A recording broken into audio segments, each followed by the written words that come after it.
नमस्कार दोस्तों, यह कहानी बुद्ध की शिक्षाओं से प्रेरित है, जहां उन्होंने अपने एक शिष्य को अकेलेपन की ताकत और बड़े लक्ष्यों की महत्व को समझाने का प्रयास किया है। बुद्ध के शिष्य आनंद, जो उन्हें प्रिय और घनिष्ठ अनुयायी थे, एक दिन अत्यधिक चिंतित होकर बुद्ध के पास गए। उनके मन में कोई सवाल थे और कई सवाल था। जीवन में उद्देश्य क्या है और क्या अकेलेपन से जो कुछ सीखा जा सकता है। आनंद के मन की दुविधा को दूर करने के लिए बुद्ध ने एक गहरी कहानी सुनाई, जिसमें लक्ष्य की महत्व और अकेलेपन की ताकत का अद्भुत वर्णन था। एक दिन आनंद, जो बुद्ध के सबसे प्रिय शिष्यों में से एक थे, बुद्ध के पास आए और बोले, भगवान, मेरे मन में यह सवाल बार बार उठ रहा है कि क्या जीवन में अकेले रहना भी कोई शक्ति है। मुझे लगता है कि जब भी मैं अकेला होता हूँ तो मैं कमजोर महसूस करता हूँ और मेरे मन में विचलित हो जाता है। और क्या अकेलापन हमें कुछ सिखा सकता है। बुद्ध ने ध्यान से आनंद की बात सुनी और फिर कुछ क्षण मौन रहे। फिर उन्होंने कहा, आनंद, जीवन में बड़े लक्ष्यों को प्राप्त करने के लिए अकेलापन एक साधन है, जिसे हर किसी को अनुभव करना चाहिए।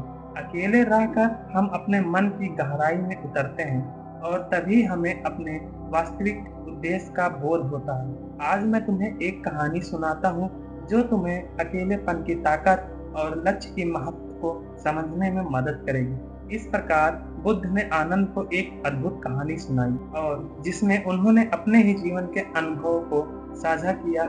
यह कहानी उनके आत्मसंयम, ध्यान और अकेले की शक्ति का उजागर करती है। बुद्ध ने अपनी कहानी की शुरुआत करते हुए कहा, आनंद, जब मैं राजकुमार सिद्धार्थ था, तब मेरे पास संसार के सभी सुख सुविधाएं थी, लेकिन मेरे मन में एक सवाल हमेशा उठता था, क्या यह जीवन का अंतिम उद्देश्य है। क्या केवल भौतिक सुख ही जीवन का लक्ष्य है। इस प्रश्न ने मेरे मन में गहरी अशांति पैदा की। मैंने देखा कि संसार में दुख है और इसे समझने के लिए मुझे अकेले जाना पड़ा। मैंने राजमहल, परिवार और सभी सुखों को छोड़कर जंगल की ओर प्रस्थान किया। उस समय मैंने अपने जीवन का सबसे बड़ा निर्णय लिया, अकेलेपन की ताकत को समझने का। मैंने कठोर तपस्या की, कई गुरुओं से ज्ञान प्राप्त किया, लेकिन मुझे संतोष नहीं मिला। अंत में मैंने यह समझा कि सत्य की प्राप्ति के लिए अकेलापन ही सबसे बड़ा साधन है। बुद्ध की यह कथा आनंद के मन में गहराई से प्रवेश कर रही थी। उन्होंने देखा कि कैसे बुद्ध ने अकेलेपन के माध्यम से अपने जीवन का बड़ा लक्ष्य निर्धारित किया और उसे प्राप्त किया। आनंद अब अकेलापन को कमजोरी नहीं, बल्कि एक शक्ति के रूप में देखने लगे थे। बुद्ध ने अपनी कथा को आगे बढ़ाते हुए कहा, आनंद, जब मैं बोधि वृक्ष के नीचे बैठकर ध्यान करने का निर्णय लिया, तब मैं पूरी तरह से अकेला था। मैंने ठान लिया था कि जब तक मुझे जीवन का वास्तविक सत्य नहीं मिलता, तब तक मैं वहां से नहीं उठूंगा। उस समय मैंने न केवल भौतिक इच्छाओं का त्याग किया, बल्कि अपने मन को भी शांत किया। इस गहरे ध्यान के दौरान मुझे यह एहसास हुआ कि अकेलापन में ही आत्म साक्षात्कार होता है। बोधि वृक्ष के नीचे बिताया गया समय मेरे जीवन का सबसे महत्वपूर्ण क्षण था। उस समय मैंने यह समझा कि अकेलापन न केवल हमें आत्मविश्लेषण का अवसर देता है, बल्कि यह हमें अपने लक्ष्यों की ओर मजबूती से आगे बढ़ने का भी साहस देता है। अगर मैं उस समय लोगों के साथ होता, तो शायद मैं अपने भीतर के सत्य को खोज नहीं पाता। यह अकेलेपन की ताकत ही थी जिसने मुझे बुद्धत्व प्राप्त करने की दिशा में अग्रसर किया। यह सुनकर आनंद के मन में एक नई जागरूकता उत्पन्न हो रही थी। उन्होंने समझा कि अकेलेपन में न केवल शक्ति है, बल्कि यह जीवन के बड़े लक्ष्यों की प्राप्ति का एक महत्वपूर्ण साधन है। बुद्ध ने अपनी बात को और भी स्पष्ट करते हुए कहा, आनंद, जीवन में बड़ा लक्ष्य रखना बहुत आवश्यक है। अगर हमारा लक्ष्य छोटा है, तो हम कभी भी अपनी पूरी क्षमता का उपयोग नहीं कर पाते। लेकिन जब हमारा लक्ष्य बड़ा होता है, तो हमें अपने भीतर की सभी शक्तियों का पता चलता है। अकेलेपन में ही हमें यह समझ में आता है कि हम वास्तव में क्या करना चाहते हैं। यह वह समय होता है कि जब हम अपने मन की गहराई से जुड़े होते हैं और अपने वास्तविक उद्देश्य का बोध करते हैं। अकेलापन हमें हमारे लक्ष्य की प्राप्ति और अधिक प्रतिबद्ध बनाता है। यह हमें उन सभी चीज़ों से दूर रखता है जो हमारे लक्ष्य की दिशा में बाधा उत्पन्न कर सकती है।